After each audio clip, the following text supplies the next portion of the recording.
Thank you for tuning in to Safe Haven Radio. I'm genuinely grateful you're here with me today. This is a space where we can explore mental health topics together with compassion and understanding. Today, we're going to discuss something that many of you have asked about, the pattern of repeatedly starting over, that cycle of beginning with enthusiasm only to reset again and again. If you've experienced this, please know that you're not alone, and there's nothing wrong with you. Many people struggle with this exact pattern, and recent psychological research has given us valuable insights into why it happens and, more importantly, how we can work with it. Before we begin, I want to set realistic expectations. The information I'm sharing today is based on current scientific research, but everyone's situation is unique. What helps one person may not help another in the same way, and that's completely okay. If you're experiencing severe distress or symptoms that significantly impact your daily life, I encourage you to reach out to a mental health professional who can provide personalized support. The methods we'll discuss today are intended to complement, not replace, professional care when it's needed. Let's explore this topic together at a pace that feels comfortable for you. There's no pressure to implement everything we discuss, and there's absolutely no judgment if you find some suggestions don't resonate with you. Your well-being is what matters most, and that means honoring your own needs and boundaries. Now, let's look at what research tells us about the psychology behind repetitive resetting behaviors. A research institution's studies have identified what psychologists call all-or-nothing thinking as a major factor in this pattern. This cognitive pattern, first documented systematically in the 1960s by researchers developing cognitive behavioral therapy, creates what we might call a binary perspective on our behaviors. When we're caught in this thinking pattern, we tend to see things as either perfect success or complete failure, with no middle ground recognized. What's particularly interesting is that neuroscience research has revealed structural correlations between this thinking pattern and activity in the prefrontal cortex, the brain region involved in decision-making and emotional regulation. This suggests that the struggle with resetting isn't simply a matter of willpower or character, but involves actual neural pathways that can be understood and, importantly, can be changed through specific practices. Large-scale behavioral research has documented something researchers call the fresh start effect. Studies found that people showed 33% higher likelihood of pursuing goals at the beginning of a week and 47% higher likelihood at the start of a new semester. However, more recent research has revealed important nuances to this effect. While temporal landmarks like Mondays or New Year's can provide motivational boosts, they can also create what researchers describe as unrealistic goal-setting patterns, particularly when coupled with perfectionist tendencies. A comprehensive global study involving thousands of participants found that 91% of people report needing to mentally escape at times, with about half specifically using various strategies to avoid confronting difficult feelings. The research identified what they termed reality detachment, cognitive distraction, and anticipated relief as key dimensions of this escape pattern.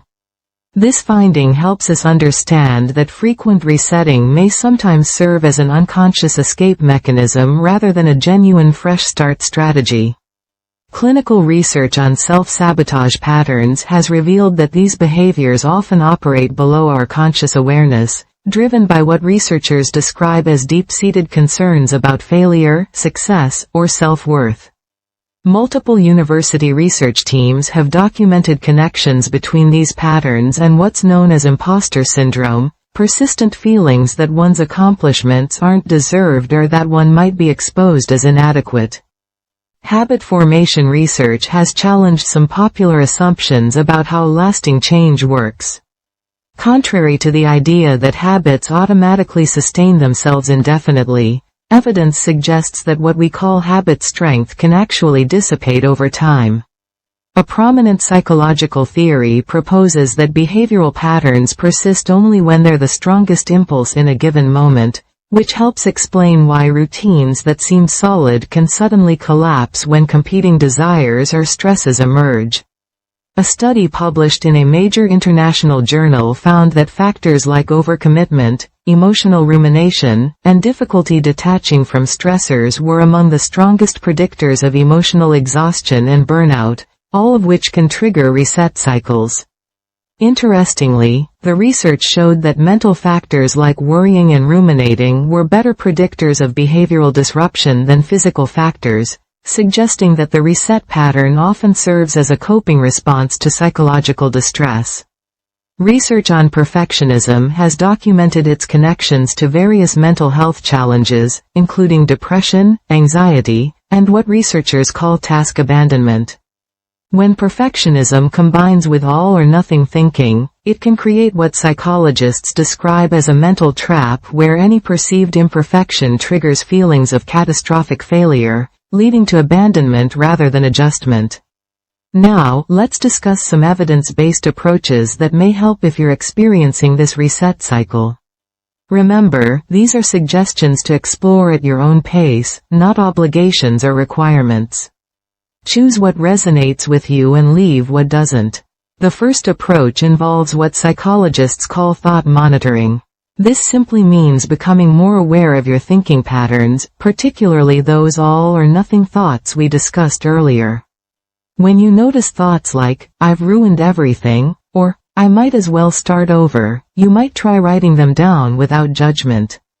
Research suggests that the simple act of recognizing these thought patterns can reduce their intensity, with some studies showing approximately 40% reduction in distress within the first week of consistent practice. However, please remember that results vary significantly between individuals.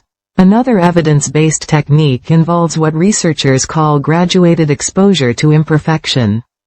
This might sound counterintuitive, but it means intentionally practicing continuing despite imperfection rather than aiming for flawless execution. For example, if you're working on an eating pattern, you might deliberately plan small deviations and then continue the next day rather than restarting. If you're building an exercise routine, you might intentionally miss a session but then continue the following day.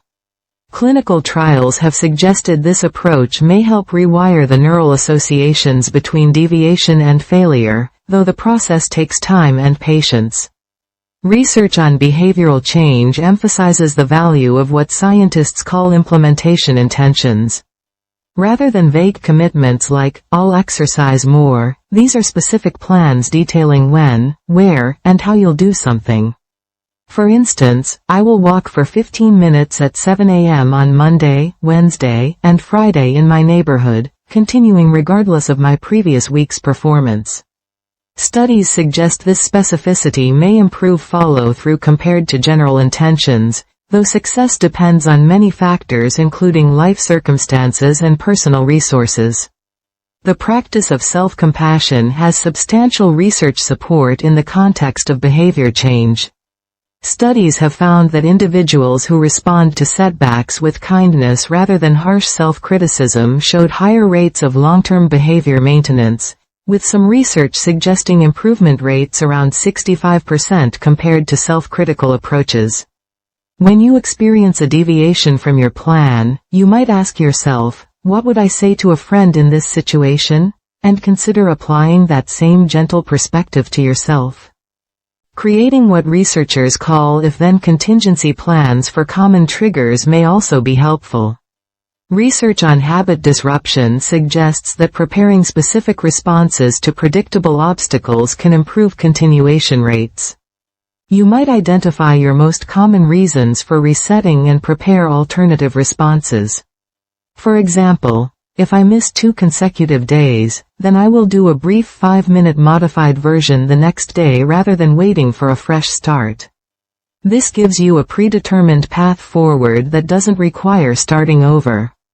Regarding temporal landmarks like Mondays or New Year's, research suggests using them strategically by coupling the motivational boost with realistic goal setting. Rather than ambitious overhauls, you might set achievable targets that maintain the fresh start feeling while avoiding overcommitment. Studies indicate this balanced approach may help preserve motivational benefits while reducing the risk of overwhelming yourself. Cognitive behavioral therapy offers a technique called Socratic questioning that may help when the reset urge emerges. This involves gently asking yourself questions like, what evidence do I have that continuing imperfectly is worse than restarting? Or, what might I tell someone else in this exact situation? Or, will this matter in 5 years? Research suggests this questioning technique can create psychological distance from automatic thoughts, potentially reducing their intensity. Finally, research on accountability suggests that process-focused support may be more helpful than outcome-focused accountability. This means sharing your intentions with someone who understands that the goal is continued practice despite imperfection, not flawless execution. Studies indicate this approach may reduce reset behaviors because there's no failure to hide from, only ongoing practice to acknowledge. Let me summarize the key points we've discussed today. First, all or nothing thinking creates a false binary between perfect and failed, which may perpetuate the reset cycle. Second, cognitive restructuring practices, like thought monitoring and Socratic questioning, have shown potential to reduce reset urges in research studies, with some indicating approximately 40% weekly reduction in intensity. Third, implementation intentions that specify exact details may be more effective than vague fresh start commitments. Fourth, self-compassion approaches have shown association with higher long-term continuation rates in research, with some studies suggesting around 65% improvement. Fifth, controlled exposure to imperfection may help rewire perfectionist neural pathways over time through consistent practice. Sixth, process-focused accountability that emphasizes ongoing practice rather than perfect outcomes may reduce the shame and hiding patterns that often accompany resets. As we close today, I want to emphasize that breaking the reset cycle is a gradual process, not an instant transformation. The pattern you're experiencing developed over time, and changing it will also take time. That's not only normal, it's expected. Research consistently shows that lasting change happens through small, incremental steps rather than sudden overhauls. Please be patient and gentle with yourself as you explore these approaches. Remember, you don't need to implement everything we discussed today. Even choosing one small practice to explore is a meaningful step.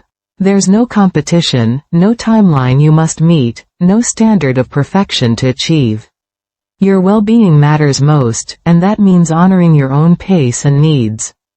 If you find yourself struggling significantly or if your symptoms are causing serious distress in your daily life, please reach out to a mental health professional who can provide personalized support tailored to your specific situation.